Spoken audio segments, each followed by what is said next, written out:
All right, so right off the bat, we have some Zillow stuff. Let me share my screen so you guys can see these two articles. One, the most recent one is the one I'm going to share mainly from Inman. It says basically the same thing as the other, but it has additional details. So let's, where's that Chrome tab? Sorry, there it is. Bam. Live production. I love when you announce what you're doing for the listeners at home. I mean, I just, they can sit in silence. Zillow cancels 400 Zillow offers contracts due to closing restraints. So news broke yesterday or day before that Zillow was canceling existing contracts. This is a definite switch or a turn from what they initially said. They said initially that they were going to support everything that they were currently under contract with. They said that publicly, and now they turn off 400 contracts, letting the people keep the earnest money. They have approximately 8,172 contracts with home sellers still nationwide. The news is the latest ongoing iBuying saga that began for the company in early November when it announced it would shut down its iBuying business. According to the Phoenix Business Journal, which I think that's where Dan first saw it, the home sellers will receive compensation for the canceled contracts, which includes earnest money and a varying bonus for agreeing to terminate the contract by November 30th. So in other words, they said, we're going to give you the earnest money, and hey, here's a bonus too if you'll terminate this by November 30th for us. Which that was yesterday. So we'll see how many of those actually I didn't know that part. That's crazy. Yeah. They said that we went to Zillow because this is one of the people that are selling their homes. We went to Zillow because they told us that they were a preferred partner of Minto Properties, the building contractor in Florida.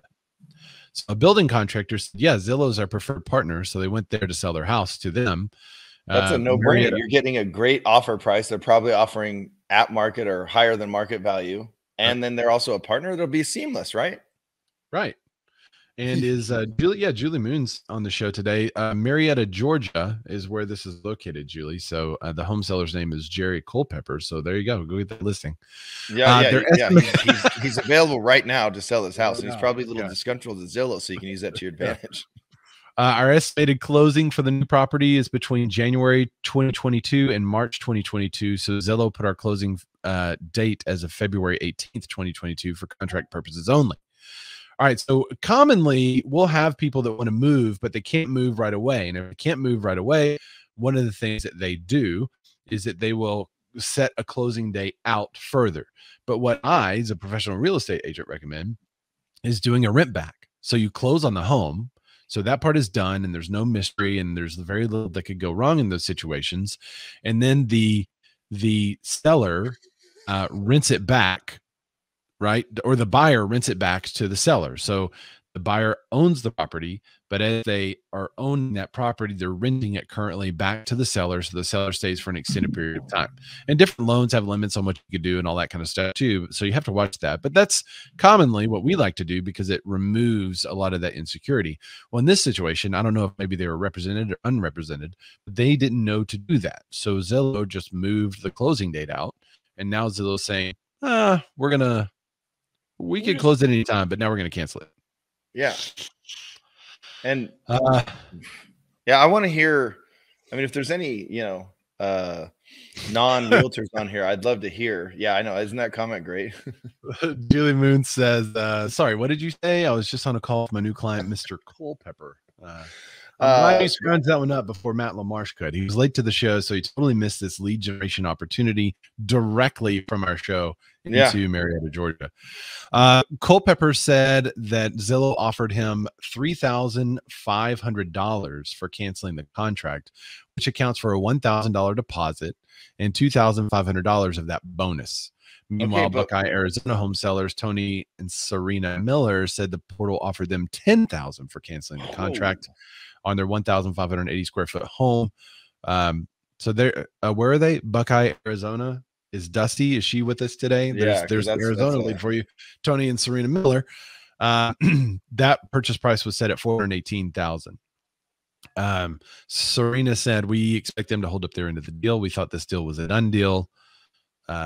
So I had a situation, I don't think it was through Zillow, but it was through another investor where one of my clients said they were moving here from Florida, and they said, oh, yeah, our house is under contract in Florida with a big investor. It's a done deal. Nothing's going to go wrong. They can close it anytime, they told us.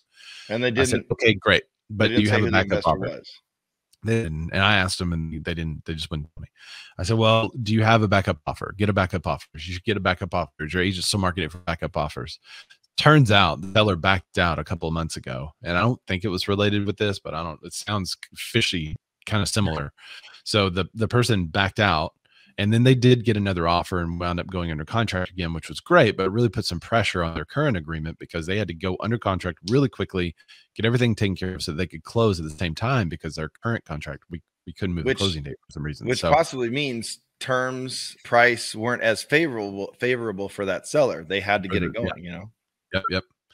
All right. So Zillow spokesperson Matt Creamer told Phoenix Business Journal that the company is doing its best to compensate the home sellers for the inconvenience and anticipates no more home sellers outside of the 400 who've already been notified will face cancellations. This is what the reasoning was.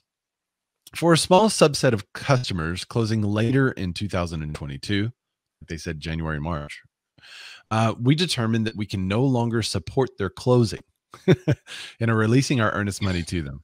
That's a funny way to say that. Isn't that a good? I mean, that's very political way to moving say forward. Out of here. Moving forward, when I'm in escrow with a buyer and we want to cancel, I'm going to say, you know, we thought this was a done deal, but we can no longer support this closing. We can no longer support this closing. We can no longer support this. I'm in. Yeah, there we go. That's a good, good language, really. Typically, homes close in 30 to 45 days. Each customer's circumstances and homes are unique, but unfortunately, we don't discuss particulars of each situation. When inquired about the cancellations, a company spokesperson reiterated Kramer's comment. Then it kind of goes into the history of what we already know and we've already covered, how Zillow announced that it was going to stop iBuying, and then it announced that it was going to stop iBuying forever, and then it announced that it was going to liquidate 7,000 homes, and then it said, oh wait, there's 18,000 homes, and then now they said, but we're going to support everything that we currently have under contract, and now currently they say we're going to support everything we have under contract except for 400 of them that are closing late in 2020. Okay. So this is they talk about the lawsuits that are about to happen. It says over the past month, Zillow stocks tumbled as the company continued to face public scrutiny and several securities fraud lawsuits. So that's a big hairy deal. The company opened on NASDAQ at $53 a share, down from the previous day's close of 54. They said the question all this begs whether home sellers with Zillow offers contracts in place could pursue a class action claim of their of their own if Zillow continues to cancel the contracts and the iBuying division winds down. I mean, we can pontificate on that because they have lawsuits that have come in, but you're going to get into it in a second, but it's from a way different focus because of things that the CEO said and other executives said. This is more, well, you were under contract and they had an out and they backed out. It's not very savory to do that, but that's what they did because they could no longer support your closing. Quote unquote. Is there anyone listening, watching, whatever, could a seller bring a lawsuit? It's just a buyer canceling, isn't it? They could. So that was my thing too. Yes, they could bring a lawsuit, but if the contract has an out for them in which they leave their earnest money, a lot of people look at earnest money as, hey, this guy's really earnest about buying this house because he put up money. That's not what earnest money is. Maybe that's what it was, but that's not what it is. Now, the earnest money limits the lawsuit in general. I'm not an attorney, blah, blah, blah. Limits the lawsuit that the seller could bring if the buyer cancels the contract. It may also limit what the buyer could bring if the seller cancels the contract because you get back your earnest money. So you put up the earnest money and it limits the buyer's exposure to further damage if they leave and it's of no fault of the seller. They just decide, I don't want to buy this house. Here's your earnest money. I'm going to the next one. There's really nothing in those situations, in my experience, that the seller can do.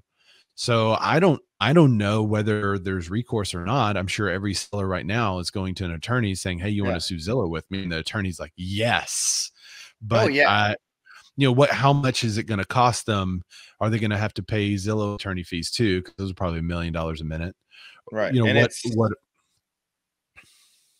and the other one the one we're going to get to, it mentions you know, that all these like there's 2 lawsuits that came in from the shareholders, but there's a company, I don't know where it is, New York or something, but they literally put out a press release saying, "Hey, if you have anything against Zillow, we'll write up a lawsuit for you." Yeah, here, you know all the billboards that say, "Were you hit by a Mack truck? Call Yeah. us 888-9818," whatever. Now it's going to be like, "Were you wronged by Zillow? Call Wait, us." wait. Can Zillow no longer support your closing? Exactly. Were you under contract with Zillow and they backed out? Do you want your money and you want it now? This Yeah. is a whole new commercial that needs to Yeah, come and out. I'd wonder, like, I have no idea, but what kind of contingencies do they give them? Are they standard? Were they outside of those contingencies? And did the contract they signed say, "Hey, even if we're outside of contingencies, we can still choose to not support this closing"? I'm sorry, but I'm using it. We're gonna not support your closing. I'm gonna From use it. now on, I'm sorry, we can't support this closing. We I mean, it cannot doesn't support really this. leave much room because all the other people can say is why. You Uh, just can't. so yeah, there's 400 houses that they're backing out. You know, the effect on the market is probably fairly small. You're going to have some additional inventory hitting Right. various markets. My question is, if they could sue, what would they sue for? It's probably the price differentiation and what Zillow initially offered them, and then what they're getting from the free Right. market. So if they I gave me mean, 450 and I got right, 420 after they canceled, but it's there's also a okay. So a lot of pain, these, pain and suffering, right? You can add triple the there's got to damages be pain and related. suffering, because Yeah. my main thing is a lot of these, and when we get to it, but it says they canceled on um, mostly new Yeah. constructions. But so some people were like in a regular 30-day escrow. Like imagine that. That's like new construction. Like, dude, I don't know when it's going to be ready. These days it's tough. So that's why the contracts were set to close between January and March, and they just set the closing date for February. But it's like, what if you were in a 30-day escrow and like, boom, I got the money, I got more money than I could ever want. And now you're like, could they possibly just not ever sell? And you know, sellers are kind of counting on that, especially if they're buying another house. And what about that escrow? If they were in escrow on an up leg property, going, dude, big investor, we're good. They have more money than God. We're good. We're closing. We will close this. And now they have to back out of that one as well. Like, I think you know, my non-attorney opinion, I think where they could get them is in the assurance given outside of the contract. If they have emails, if they have notices, if they have marketing pamphlets, if they have stuff that Zillow said, "Hey, work with us because once we go under contract, we're definitely closing. we're There's no golden. way we're not closing. We're Right. investors. We're definitely going to buy your house. Don't We worry don't care about it." about If they repairs. We don't care have about appraisal. Yeah. Right. And if they have that kind of stuff in writing, I think that's where Zillow could get in trouble. But if there isn't that, if it's just a marketing scheme of like, "Hey, we're really big, we could buy your house, we could close all the way," if they have words that are more passive than authoritative, then I don't see that there's anything here that a Can buyer I could do. Can I go further into minutia on this? What about the actual agents that represent Zillow? It's not just an entity that randomly, you know, the AI that gives you the offer. It's an agent. What if they're like, dude, we're good. We have this much, you know, Yeah, obviously you've that's seen. what What because about those that part? agents in general, a lot of the agents may not have had the type of training that some of the other firms have as to Possibly, maybe you're don't right. don't say this. And so if they're like, I'm working for Zillow, no big deal. And they're like texting this to their client, no big deal. We're definitely going to buy this. We're Zillow. What do you Yeah, think we dude, are? it's a no-brainer. You're getting 40 grand Yeah. higher than market value. Dude, take Yeah. this offer. We'll close. No, don't even worry about it. And there's text Yeah. We're messages. guaranteed close. If they said anything like that, then that's where it could get them. But on the flip side of that, because they're part of Zillow, they may have had so much additional training and legal, like, do not say this. Here's what you can say. Here's what you can't say. And so if they were incredibly well trained, I don't see that there's any way that the buyer could go after them. But I want to see what is Yeah. going to come of this. So it's going to be Uh, interesting, but I'm Julie going to May with predict. another great point says that, but those new construction buyers are out big time because new is often a non-refundable deposit. Yeah, that's true too. That's a So here they really good are, point. non-refundable deposit, and they're out somebody purchasing their home. Well, it's going to be really interesting if they have to take less for their home and they still don't now, because they're taking less for their home and the increase of rates and all that stuff. Now they no longer qualify for what they could normally build. Yeah. What if they can't afford? What if they were, they were crunching the numbers and it was like, all right, it works at these numbers, but it won't work Mhm. if you don't get this number. I've had those sellers who are like, hey, we'll sell our house at this, but we need this to buy this.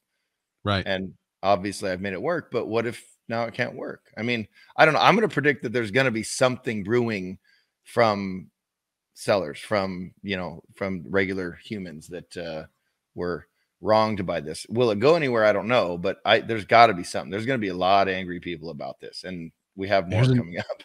Here's another good question from Julie Moon. Can those Zillow agents go after their commission and sue Zillow? Because their No, client but who's also there. Well, I don't know. depends If on it what they says were in the told. contract, it says in our contract that you can demand payment whenever they go under contract. So like I could invoice somebody right after going under contract. Anything I do from contract to close is a bonus, but I could technically invoice somebody right away. So that's a good question. Or how about the other agent representing? Maybe there was an agent between them. Could they go after? Now, I wonder if it was just those. I wonder if it's clients that never had an agent, that those are the ones they're canceling, but the clients that have an agent on the other side, they're not going to be able to get out of. I don't know. That's a good quote. Julie, I mean, despite what you say, I think she's a smart one, Dan. She says, I tell all my clients, I agree. no reason to scream and shout until the money hits the bank account. Nothing is done until it's done. Yeah. That's exactly. Well, I think what are we assuming on these? We're assuming that they were an iBuyer, so the seller was unrepresented. That's what we're assuming, right? Well, or it's a dual agency situation in which Zillow is representing themselves and the property they're acquiring. That could be even sketchier and even more hot water. But I'm sure there's instances because once we started seeing these crazy prices, I would go to Zillow and say, hey, give us an offer. If you're offering on this house, I want to know what you're, and then I'd take that to my clients. Yep. They often weren't the best offer. And then the last couple listings I had, the most recent ones, I went to do that before the news hit of them backing out and stopping iBuying. In areas that they were previously working, all of a sudden there was like, oh, it's not available in this area. And I was like, what's going on? And then the early canary. Yeah. Well, I tagged Glenda in the clubhouse room because I know she's been talking about this for a long time. When Zillow and iBuyer represents themselves and acquires property and also has the ability to change data, it kind of creates it could be a potential dangerous situation. So I'd love to have her thoughts on it. I'm sure she'll probably release a video soon. I was hoping that she could join us today, but well, and I think I saw Andy flash his mic and David's got his open. So do they want to go? Okay. Yeah, here, let me bring up Clubhouse. All right, let's go with Andy first. What say you, bud? Yeah, I mean, I sent that article to you, one of the articles to you this morning. What I thought was interesting is that you were just saying is that how many of these are represented. You talk about Mr. Culpepper here in Marietta. Marietta is a really hot market for us right now, and I would think that he would be able to get that back under contract really quick. But if he's not represented, then I wonder if that's how they're pushing out some of these, is that these people don't realize how to write a contract or read a contract, and they're just pushing these people out so they don't have to. All they're giving up basically is the earnest money. That's my question: is how many of these houses are actually represented? Yeah, and $1,000 deposit for Zillow. I mean, that ain't much. I would have probably gone after a little more, especially in this market. So really good point, Andy. Thanks, man. And let's see, who else had their mic open? Who else flashed? I think I'm going to refresh. Did anyone else want to comment on that on the in the clubhouse while we have the mic open? No. Okay. All right, we're good on that. Antonio, what's up, man? He says, "What up, bearded man? What's up, bud?" All right, so let's go to the next one, which is also Zillow focused article. It says Zillow hit with multiple shareholder lawsuits. So the company also warns investors to not take TRC Capital's mini tender offer to purchase 2 million stock shares, blah, blah, blah. All right. So let me give you the brass tacks of this and then we'll kind of read into it. Basically, a company can say shareholder, no, everything's totally fine. It's great. We love what we're going to do. We're doubling, tripling down on it. There's no need to worry. It's fine. And then behind the scenes, it's like it's like a firestorm of we're shutting this down, we're shutting that down, we're getting out of this business completely. A company can't do that. Well, they're not supposed to do that. And if there's evidence that they were saying, no, it's fine, everything's fine. I'm picturing the dog sitting at a table with fire all around them, drinking coffee. No, everything's fine. It's totally fine. If they were doing that while on the one hand starting to shutter this stuff without telling their investors and kind of misleading investors that will continue to be buying, misleading investors that they're going to support all of these contracts that they currently have, that they're not going to be offloading all these properties. If those things were said, then it's illegal, basically. Well, I'm sorry. Sorry, I was muted on Clubhouse. Sorry about that, guys. Did you actually read the quote from Rich Barton that was, no, we're stronger than ever, iBuying's amazing? No. So all right, let me bring up, is it in that article? I think so. I forget which one it's in, but so that's why shareholders are up in arms and why they're suing. So, and as a matter of fact, we even covered one of the reporters that was on the call says to Rich Barton, you're talking about this a lot differently than you have in the past. That's what the reporter said when they were starting to wind it down, trying to stay on the good side of this, CEO of one of the most powerful real estate companies, while also trying to say like, hey, what's going on here? All right. So Zillow's chief operating officer, Jeremy Waxman, virtually appeared this summit this September at a conference held by an investment banking company, Piper Sandler, and proclaimed, quote, the strength and the appeal for Zillow offers just continues to grow. And we're even more confident now that this is going to be a service really in all weather markets. Yeah, that one. There you go. So it's just in September. All right. It was like, dude, all hands on deck. We're doing great. We're killing it. And they're going to expand it, basically all weather markets. Everywhere. 6 weeks after Waxman's remarks, Zillow said that it was winding down the iBuyer program responsible for the majority of the company's revenue and operating expenses. Zillow CEO Rich Barton stated Zillow offers price forecasting model was too volatile.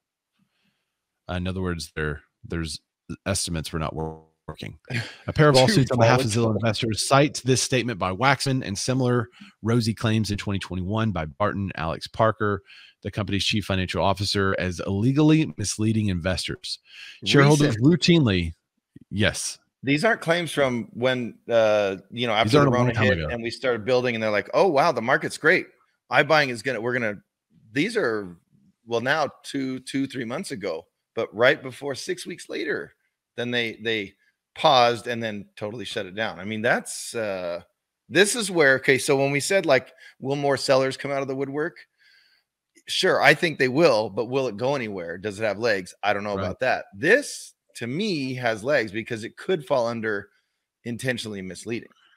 Well, yeah, and so here's a quote though that I think may settle down some of this as well. It says shareholders routinely file lawsuits if a company's stock price plunges, and these cases are no different.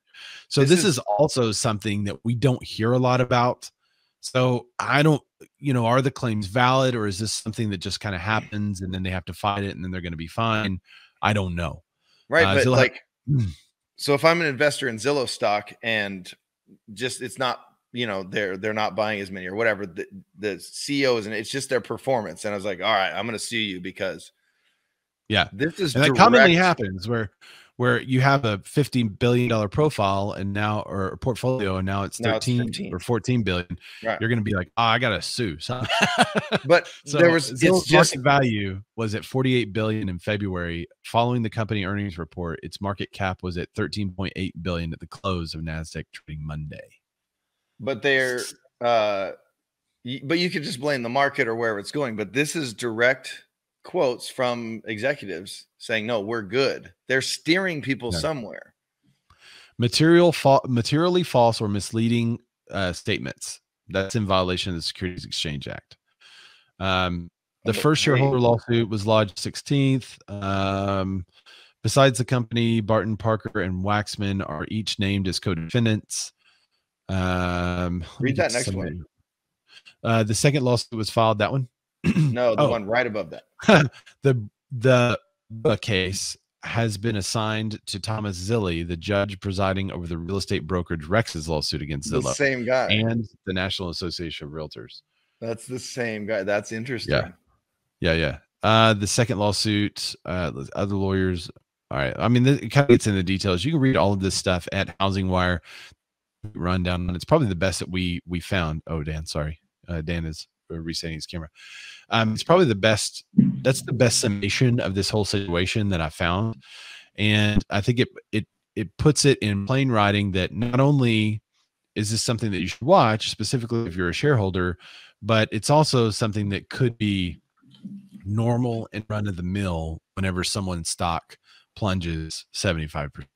And also, if you're a shareholder, are you holding on still? Are you still holding shares? Are you still like, nope, they'll rebound? Like, what do you think? Now's the time to buy, right? It's 75% off or something.